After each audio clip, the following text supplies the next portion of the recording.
Hey, hello. It is good to see you. Tonight, I was thinking about doing a sort of story time, sort of neighborhood gossip video. A proper neighborhood gossip video is coming shortly. It's coming shortly, I promise. But in the meantime, as I collect intel to put in that video, I was thinking about doing sort of gossip videos about other places I've lived. And I thought, I've lived in a few different cities, but why not start with Buenos Aires? Because I lived in many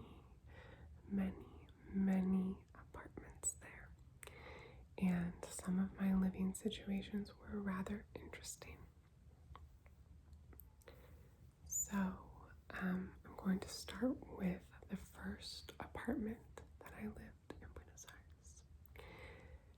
I lived in at least 5 different apartments, and at least 4 of those 5 would make for good stories.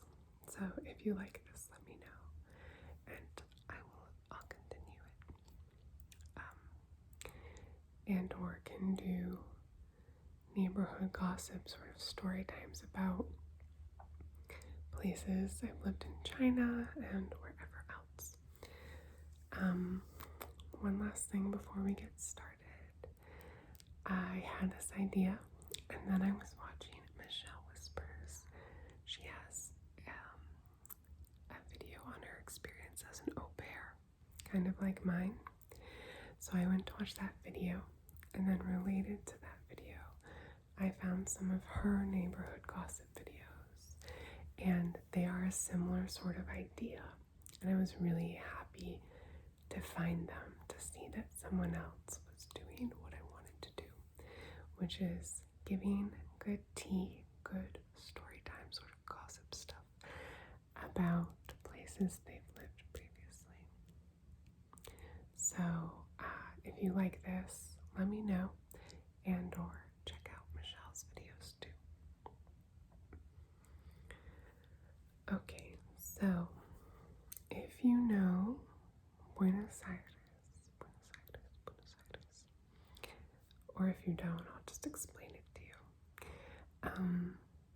Me, a chunky foreigner, moving to Buenos Aires for the first time, not speaking a lick of Spanish. I moved to an apartment in a neighborhood called Once,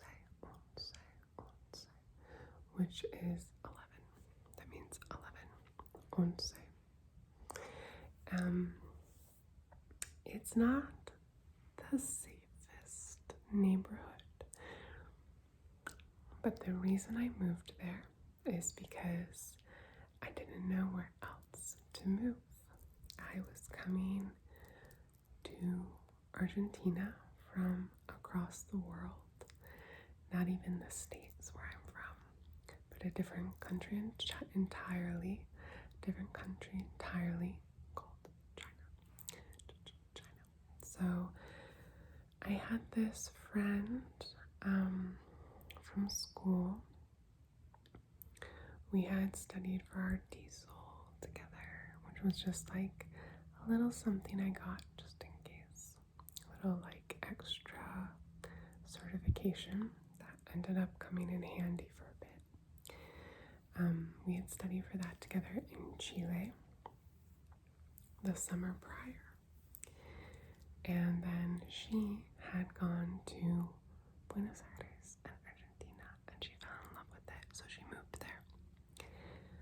So when I was thinking of moving to Buenos Aires, I got in touch with her, and I asked her if she was looking for a roommate or anything like that. And she said yes, that she would love a roommate. And so I said, great. Now, my roommate didn't know her super well, but I did, and I still do really, really, really like her. I really like her. She's great for a whole host of reasons. We're not in touch, but I do like her.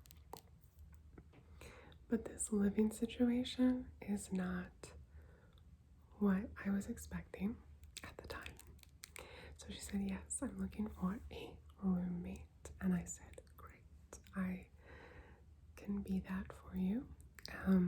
I think she just wanted a little extra money, which is usually why people get roommates, myself included. But I did not know that she was living in such a tricky area. Also, it was not a 2-bedroom apartment. It's not even a 1-bedroom apartment. It was more like a loft situation. So you would walk through this door, up 2 stairs, down a long hallway outside to the door to the apartment, which was on ground level. And you walk in, and there's like a strip, kind of like a hallway-sized strip. It's like a foyer going to the little bathroom, and then it bends around this way. There's a little kitchen, a table, and then in the crook of this like L shape are some half walls and a recessed living room. And then off the kitchen, there are these stairs going up with no wall or banister or anything. They're just open. And they go up above the recessed living room to a lofted space. And that's just a loft, no other bedroom or anything, just like a sort of floor stage thing loft that is open to, it has no walls, like it has 2 walls, but it's open to the living room below it. So she had a bed in the upstairs loft area, and I took the futon in the living room area. And because I was in the living room area, we didn't really have a living room. Like, I made it pretty cozy because I'm big on space and I like to make space cozy and nest. I like to nest. So it was really cute and really cozy. But like, you know, if we had people over, I had to reassemble the futon, like pull the couch out and kind of set the furniture up again. But I didn't mind that either because I was young, I was living in a new place, and that seemed worth it to me and was worth it to me. And it's not like we were having people over all the time either. It was mostly the weekends I'd like reassemble it, kind of. But the building was very old. It was very old. And so when it rained once, twice, 3 times, the recessed living room where my futon was filled with water like a little pool. And one day I woke up in my futon and all around me was water, like I was on an island, the futon, in the middle of this recessed living room area, surrounded by water. It wasn't deep, of course, but it was probably like, it wasn't just a puddle, it was like a few inches of water. And that's because the rain would fall from above onto the skylight and drip down. Luckily, the floors were tile. They were tile, so it wasn't like the carpet got moldy. There was no carpet. It wasn't like the wood parquet, like it got messed up. There was no wood. So that was good. But, we were still taking a bucket, scooping and then like putting it outside. So that was one thing. Another thing is the neighborhood in general, not the safest. I didn't speak Spanish, that's on me. But I was young, and sometimes when you're young, I think you're not fully aware of the risks you take, and you're more willing to take them for that reason. And I don't regret that. But, there were, 1 block away from me, there was a street corner where at night, lots of sex workers would be out looking for clients, and that's all well and good, but, walking through it at night when I would come home was sometimes a little, like, above me, like I was, like, what's the phrase? I was a little, it's not out of my league, but it was a little much for me because I couldn't communicate and I was just walking through, but I didn't know how to read the city. It was a little, dangerous because then like 3 or 4 blocks away was this big plaza called Plaza Miserere, and lots of untoward stuff would happen there at night. So it was the kind of thing where at night, if I were going out, you could walk this way or this way, but like this way and that way were probably not like the safest places to go. So just all fine, but a bit much for me, being as ill-equipped as I was. And then the other part of this building, oh yeah, once it rained so bad too, the outdoor hallway was this really nice like marble tile. It was an old building, so even though it was kind of in this state of disrepair in some ways, it also had really nice fixtures and things like that, because it was just like a gorgeous old building. But that outdoor hallway, the rain fell on it. In the morning, I went to let someone out, and I was just wearing flip-flops, and I hydroplaned on the marble, and there are 2 little stairs going down, and I did fall. I bruised my tailbone. I almost hit my head on the stairs, but I didn't. I was actually letting out the person who became my partner, and he helped me up and kind of caught me, which was very nice. But the other thing I wanted to tell you was that, it had no windows either. There was this skylight and 1 little window in the bathroom, quite small, like this, because it looked into that outdoor hallway, so it was small.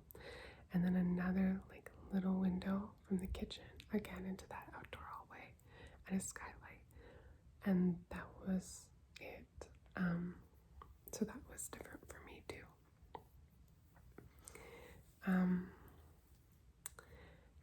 So I lived in the living room, and my friend, my roommate, she, a week before I moved there, she was like, listen, I thought we were just going to be roommates, the 2 of us. I just thought it was just going to be us, She was like, listen, I started dating someone. I met him at a hostel.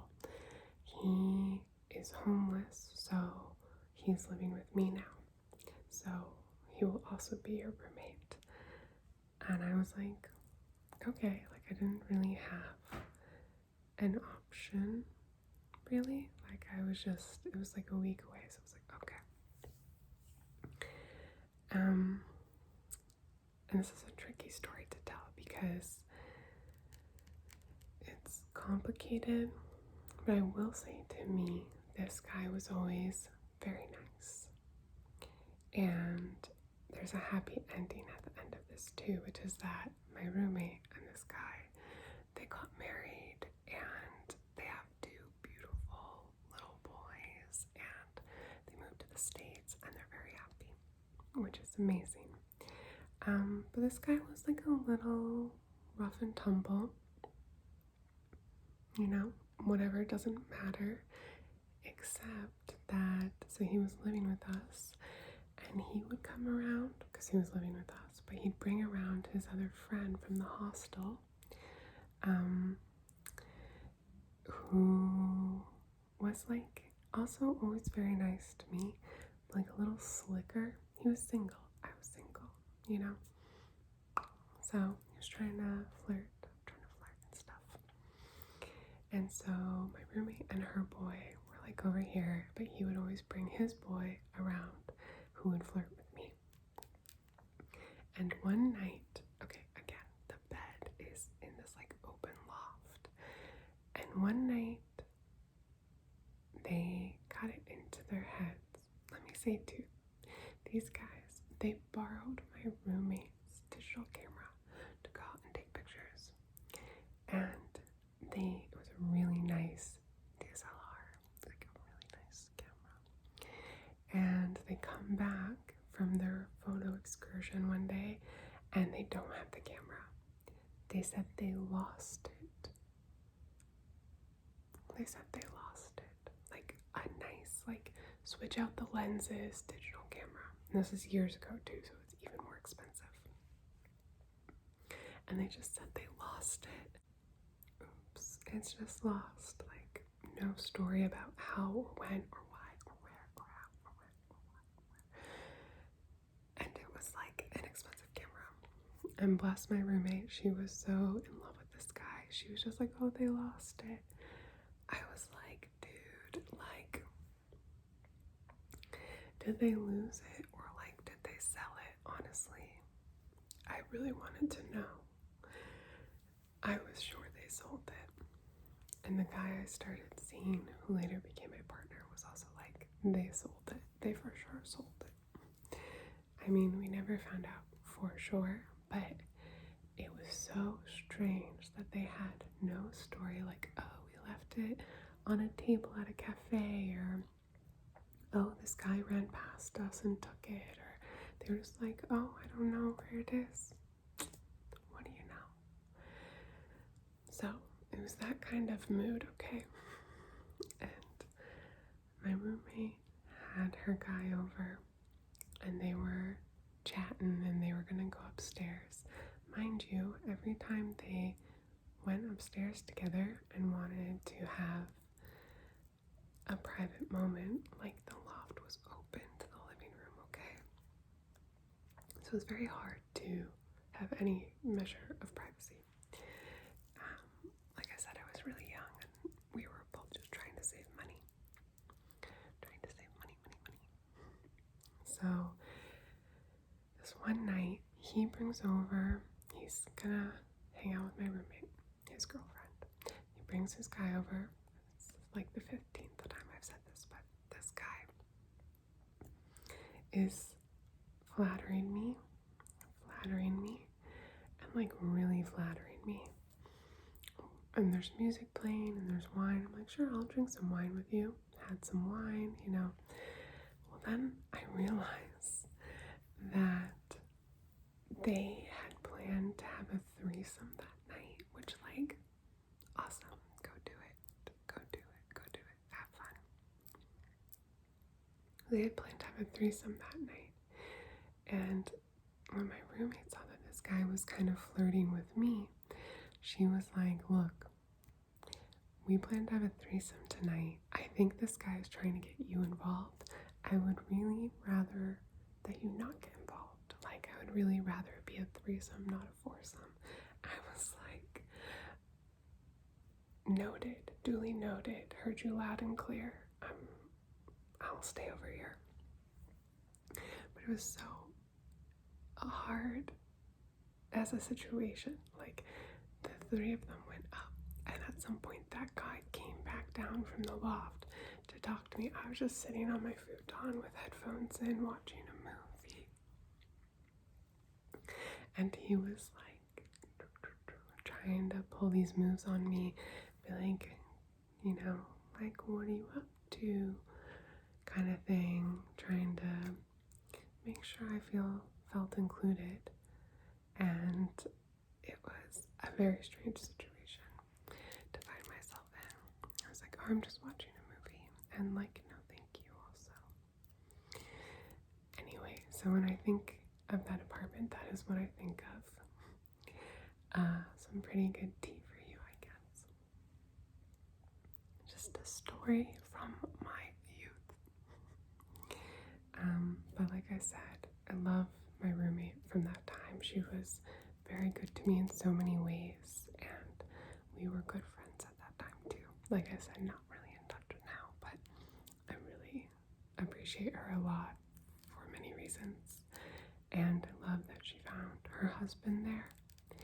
And also, this other guy who's her husband's friend is like